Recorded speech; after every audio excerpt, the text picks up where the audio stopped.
Hi, I'm Amy, just your average college student, but I've got a story to tell, one that still keeps me up at night sometimes. To really understand how everything went wrong, though, I need to take you back to where it all began. I was 14 when we lost Dad. My sister was only 9. It happened so fast. One minute he was heading home from work, the next we were getting a call about a car accident. Some drunk driver had run a red light and slammed right into him. He hung on for 3 days in the hospital, but his injuries were just too severe. After Dad died, Mom was completely devastated. I remember her sitting in Dad's parents' living room, tears streaming down her face as she told them, "I'll never marry again. There will never be another man like John." My grandparents, Dad's parents, were amazing through it all. They let us stay in their house and made sure we had everything we needed. Mom didn't even have to work, they sent her money every month to take care of us. But that's when things started changing with Mom. It was subtle at first, but as time went on, it became impossible to ignore how differently she treated me and my sister. Like when we'd go back to school shopping, my sister would get 5 new outfits, while I'd get told to make do with last year's clothes. Or at dinner, she'd always give my sister the bigger piece of chicken or the last cookie. Christmas was the worst. My sister would get a pile of presents, while I'd get maybe 1 or 2 things. "Mom, can I join the school band?" I asked once, excited about learning to play the flute. "Oh, honey, we just can't afford instrument rental right now," she said. But the very next week, when my sister mentioned wanting to take dance classes, Mom signed her up immediately. "Of course, sweetie, we need to nurture your talents." Even with simple things, like when we'd both ask for help with homework, Mom would drop everything to help my sister while telling me to figure it out on my own. Or when we'd both achieve something at school, my sister would get taken out for ice cream for getting a B, while my straight A's barely got a good job. The weird thing was, I learned to live with it. Maybe because my sister was so different from Mom. She'd always try to share her new things with me or stick up for me when she could. That's what made it bearable, I guess, knowing that even if Mom played favorites, my sister never did. We stayed close despite everything. I loved watching her practice her dance routines, and she'd sit and listen to me play the cheap plastic recorder I bought with my allowance money since I couldn't join band. We were a team, me and her, no matter what Mom did or said. I was 16 when my sister turned 11, and that's when everything changed again.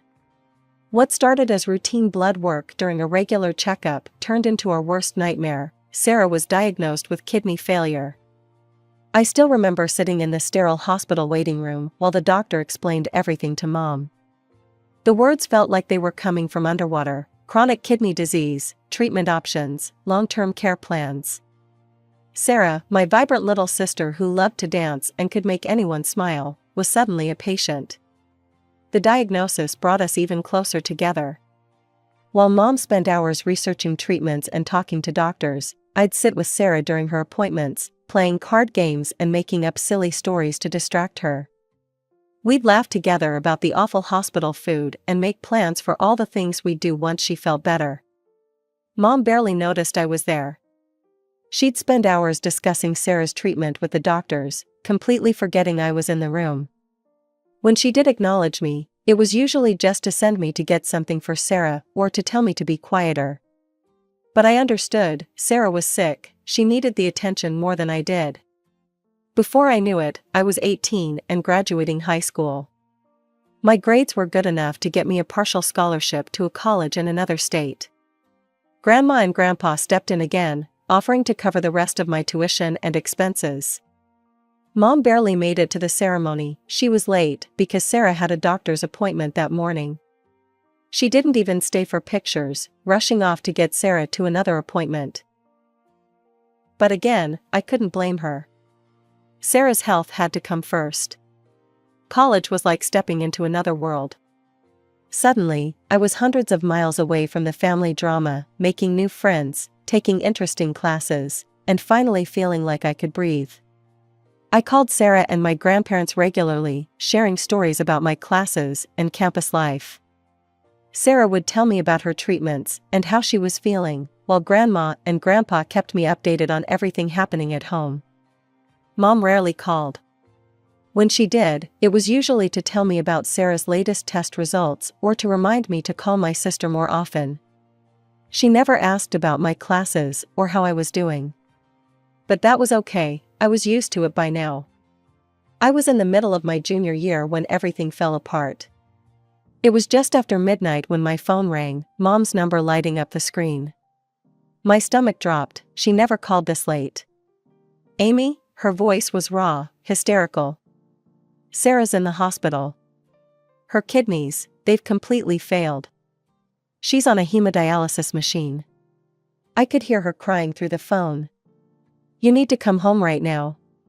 The next morning was a blur of emails to professors and rushed packing. I managed to get a leave of absence approved and booked a train ticket home. As the landscape rushed past my window, all I could think about was Sarah, lying in a hospital bed, waiting for me to come home.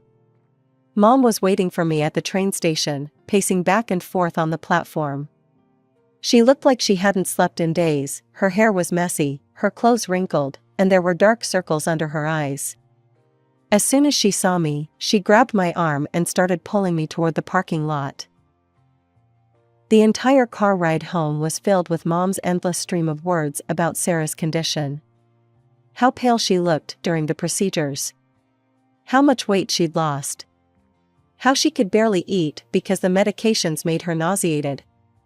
How the needles left bruises on her arms. Each detail felt like a knife twisting in my gut. She's so weak, Amy, Mom kept saying, her knuckles white on the steering wheel. My baby is suffering so much. The hemodialysis is keeping her alive, but it's not a solution. She needs a real kidney, she needs. Mom suddenly fell silent as we pulled into our driveway. She turned off the engine, but didn't get out of the car. Instead, she turned to face me, and I saw something change in her expression. The worried, tearful look was replaced by something harder, colder. You can save her, she said, her voice suddenly stern and commanding, you must give her your kidney. I sat there, frozen. It wasn't the suggestion that shocked me, of course I'd considered the possibility of being a donor. It was the way she said it, like she was ordering me to hand over an object that belonged to her. Mom, I said carefully, what about the risks? What would happen to my health if I... She cut me off with a harsh laugh. Your health? Sarah's life and health are more important than yours. How can you even think about yourself at a time like this? The cruelty of her words hit me like a physical blow. I couldn't breathe, couldn't think. I stumbled out of the car and ran into the house, tears already streaming down my face. Behind me, I could hear Mom shouting. I locked myself in my old bedroom and collapsed onto the bed. I cried all night, muffling my sobs in my pillow so Mom wouldn't hear them and start yelling again. My mind kept spinning with questions. Did I even have a choice? What would happen to Sarah if I said no? What would happen to me if I said yes? Would Mom ever forgive me if I refused? When I finally came down for breakfast the next morning, Mom was sitting at the kitchen table, calmly drinking her coffee like nothing had happened. She looked up when I walked in, and in a matter-of-fact tone, said, "We need to get you tested as soon as possible to make sure you're a suitable donor. I'll call the hospital today to schedule the appointments." I gripped my coffee mug tightly, trying to keep my voice steady. Mom, I haven't decided yet about giving Sarah my kidney. The silence lasted only a moment before Mom exploded. She slammed her coffee mug down so hard that hot coffee splashed across the table. You haven't decided? She screamed, her face turning red. What is there to decide? Your sister is dying. I flinched as she stood up, her chair scraping against the floor. Mom, please. Don't you mom me, you selfish, heartless girl, she was pacing now, gesturing wildly. You want to kill your sister. You want her to die so you can have all the attention for yourself? She grabbed a dish from the counter and threw it into the sink. The sound of shattering porcelain made me jump. You're going to murder your own sister because you're too selfish to help her. I couldn't take it anymore. My hands were shaking so badly I could barely function, but somehow I managed to run upstairs to my room. I grabbed my still-packed suitcase and stuffed in a few more things from my dresser while Mom continued screaming from downstairs. "You get back here. We're not done talking about this." But I was done. I ran down the stairs, past my raging mother, and out the front door. I could hear her following me, still shouting about how selfish I was, how I was killing my sister, how I was a horrible daughter. I just kept running until I couldn't hear her anymore. My grandparents' house was only a few blocks away. Grandma opened the door before I even finished knocking. "Sweetheart, what's wrong?" She pulled me into a hug as I burst into tears again.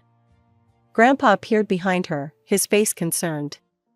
They sat me down in their cozy living room, the same room where we'd spent so many happy moments as a family. Grandma made hot chocolate, not the instant kind, but real hot chocolate with melted chocolate and warm milk, just like she used to make when I was little. Through tears and shaking hands wrapped around the warm mug, I told them everything. About Mom's demand for my kidney, her cruel words, her rage when I said I needed time to think. "Of course we knew about Sarah's condition," Grandpa said softly. "We'd been helping with her medical bills. But this," he shook his head. "Sweetheart," Grandma took my hand, "this has to be your decision.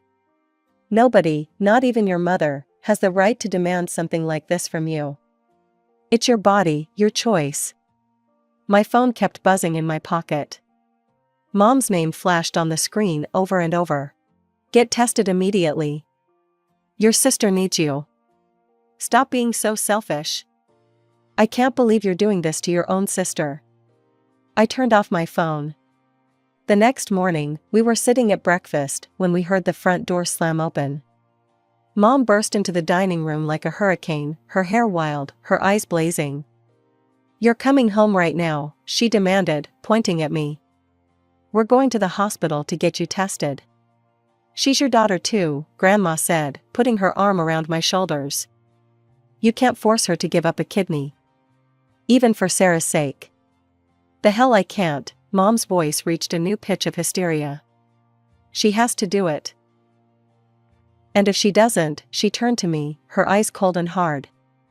"If you don't do this, you're dead to me. Do you understand? You won't be my daughter anymore." Before anyone could respond, she spun around and stormed out, slamming the door so hard that Grandma's china cabinet rattled. The sound of her car engine revving and tires screeching on pavement echoed through the sudden silence. That afternoon, I decided to visit Sarah in the hospital. The nurse at the station handed me a surgical mask, making me sanitize my hands thoroughly before leading me to Sarah's room. Walking into that sterile hospital room was like stepping into another world. The steady beep of monitors filled the air, and tubes seemed to connect my sister to every machine imaginable. Sarah looked so small in that big hospital bed, but her face lit up when she saw me. "Amy," her voice was weak, but her smile was as bright as ever. "You came." I carefully sat in the chair beside her bed, trying not to disturb any of the tubes or wires. "Of course I came, Squirt. Someone has to make sure you're not driving the nurses crazy." We sat there for a while, talking about nothing and everything, her favorite nurse, my college classes, the terrible hospital food. Then her expression turned serious. "Mom told me," she said quietly, "about asking you to be my donor." I felt my throat tighten. "Sarah." "No, listen," she reached for my hand, her fingers cold against mine. "I would never ask you to do that. It has to be your choice, Amy. Only yours." Tears welled up in my eyes as I squeezed her hand. Here she was, hooked up to machines, fighting for her life, and still thinking about my feelings. While Mom was at home screaming about my selfishness, Sarah was protecting my right to choose. Looking at her lying there, so brave and so sick, I made my decision. "I want to get tested," I said, "not because Mom's forcing me, but because I want to know if I can help." When Mom found out about my decision to get tested, it was like the past few days never happened. She rushed to hug me, crying and saying, "You're doing the right thing, Amy, the right thing." I moved back home from my grandparents' house, and over the next few weeks, I underwent test after test. Blood draws, tissue typing, psychological evaluations, the works. Mom was suddenly sweet as pie, making my favorite meals and asking about my day. It was like having the mother I'd always wanted, but somehow that made it even worse. Finally, after what felt like endless waiting, the doctor called us in to discuss the results. Mom and I sat in his office, the desk between us covered with papers and test results. He adjusted his glasses, looking uncomfortable. "I'm afraid I have some unexpected news," he began, shuffling through the papers. "According to these tests, Amy cannot be a donor for Sarah." Mom leaned forward. "What? Why not? We can do more tests." "It's not about more tests," the doctor interrupted gently. "The issue is, well, the degree of kinship between Amy and Sarah. It's not sufficient for a transplant." I sat there in the doctor's office, trying to make sense of his words. The room seemed to be spinning slightly. "I don't understand," I said slowly. "What exactly do you mean by degree of kinship? Can you explain?" The doctor cleared his throat, glancing between Mom and me. "Well, the genetic markers in your blood work show that you and Sarah are not full siblings. You share only one parent in common." I turned to look at Mom. She had gone completely white, her hands gripping the arms of her chair so tightly that her knuckles matched her face. "Mom," my voice came out as barely a whisper. "What's he talking about?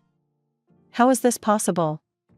She jumped to her feet so quickly that her chair almost fell over. "This doesn't matter, none of this matters, we'll find another donor." Before either of us could say anything else, she bolted from the office, letting the door slam behind her. The doctor waited a moment before speaking again, his voice gentle. "Ms. Mitchell, the tests show that while you and Sarah share the same mother, you have different fathers. Your sister's biological father is not the same man who raised you." The words hit me like a physical blow. Different fathers. My sister's biological father isn't my father. Mom had cheated on Dad, had an affair, got pregnant with Sarah while married to my father. The drive home was a blur. I don't even remember getting in my car or navigating the familiar streets. When I walked into the house, I found Mom sitting at the kitchen table, a bottle of cognac and a half-empty glass in front of her. "We need to talk," I said, my voice shaking, "about how you cheated on Dad, about how you betrayed him." She took another swig from her glass, not even bothering to look at me. "It's none of your business. And anyway, what difference does it make now? You're useless, you can't even help your sister." I stared at her in disbelief. "My business? Dad was my father. And you cheated on him. You had an affair and got pregnant with Sarah. This is all your fault. If you hadn't cheated, if Sarah had the same father as me, I could have helped her." The sound of the slap echoed through the kitchen before I even registered that Mom had moved. My cheek burned where her hand had struck me, and I stood frozen, watching as she stormed up the stairs to my room. She came back moments later with my suitcase, the one I'd barely unpacked after moving back from my grandparents, and threw it at my feet. "Get out," she screamed, her words slightly slurred from the cognac. "I never loved you anyway. It should have been you. You should have been the one who got sick, not my precious Sarah." I stood there, my hand still pressed against my stinging cheek, as her words sank in. Never loved me, should have been me. The truth I'd always suspected, finally spoken out loud. Without a word, I picked up my suitcase. Mom was still screaming, but her words had become meaningless noise.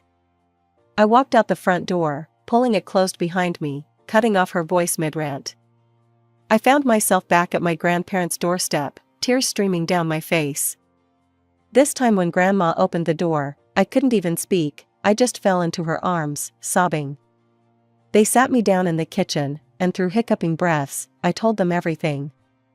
About the test results. About Mom's affair. About how Sarah wasn't really Dad's daughter. About Mom's cruel words and how she'd thrown me out. Grandma's face grew harder with each word, while Grandpa sat completely still, his coffee growing cold in front of him. When I finished, the silence in the kitchen was deafening. We'll handle this, Grandma said firmly, reaching for the phone. First thing tomorrow morning. And she did. I was eating breakfast the next day when Grandma made the call, putting it on speaker so Grandpa could hear too. Marie, this is Ellen. Grandma's voice was cold as ice. Pack your things. You need to leave the house. Mom's voice crackled through the speaker. What? What are you talking about? That house belongs to us, Grandma continued. And you who betrayed our son, who's been cruel to our granddaughter, you have no right to live there anymore. It was just one time. Mom's voice rose to a shriek. It was an accident. I loved John, I really did. And I love Amy too, you have to believe me. One time was enough, Grandpa spoke up, his voice trembling with anger. One time destroyed this family. Please, Mom was crying now. Where will we go? What about Sarah's treatment? We could stop paying for Sarah's treatment, Grandma said coldly. She's not our granddaughter, after all. I felt my heart stop for a moment, but Grandma continued. But we won't do that. We're not cruel like you, Marie. We'll continue to pay for Sarah's treatment because she's an innocent child who needs help. But you need to leave that house, find your own place to live, and get a job. It's long past time you stood on your own 2 feet. The next day, I went to visit Sarah in the hospital.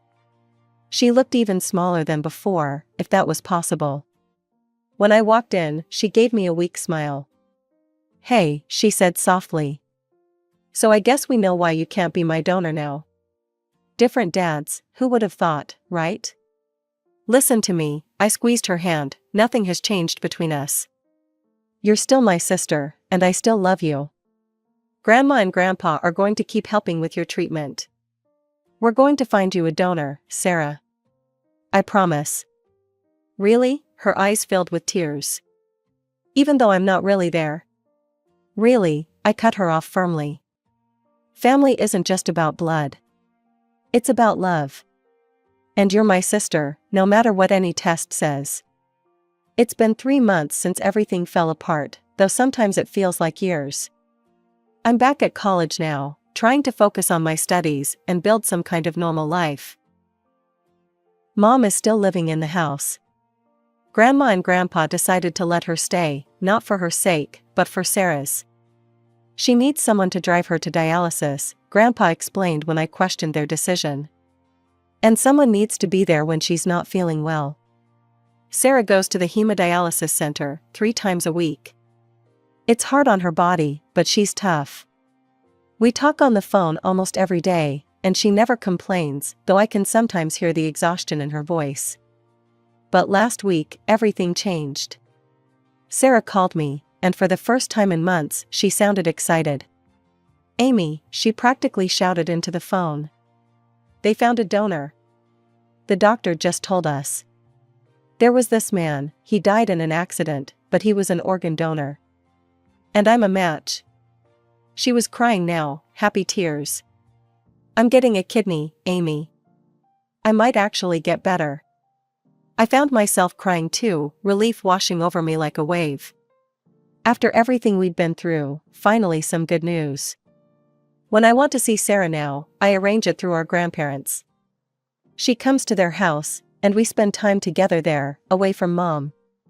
Grandma makes us hot chocolate, the real kind, still, and Grandpa tells terrible jokes that make Sarah laugh until she has to hold her sides. They treat Sarah with such kindness, even though they know she's not their biological granddaughter. She's just a child, Grandma said once, when I mentioned it. None of this is her fault. They did pull me aside last week, though, after Sarah had gone home. We need to talk about something serious, Grandpa said, sitting me down in his study. About our will. I started to protest, but he held up his hand. You need to know this. Everything we have, the house, our savings, everything, it's going to you, Amy. Only you. But Sarah, I began. Sarah isn't our granddaughter, Grandma said gently. However, once it's yours, you can do whatever you want with it. If you want to share with your sister, that will be your choice. I understood what they were really saying. They were punishing Mom, not Sarah. Speaking of Mom, she called me yesterday. I almost didn't answer, but something made me pick up. Amy, her voice was small, hesitant, I need your help. Could you talk to your grandparents? Ask them to let me stay in the house permanently? I know if you ask them. No, my voice was firm, final. Please, Amy, I'm your mother, I know I made mistakes, but... Mistakes? I cut her off. You cheated on Dad, you lied to everyone for years, you treated me like I was nothing, you never loved me. That's not true. I hung up the phone. Maybe someday I'll forgive her. Maybe someday the pain of her betrayal won't feel so sharp. But not today. Today, I'm focusing on Sarah's upcoming transplant, on my studies, on building a life that isn't defined by my mother's choices.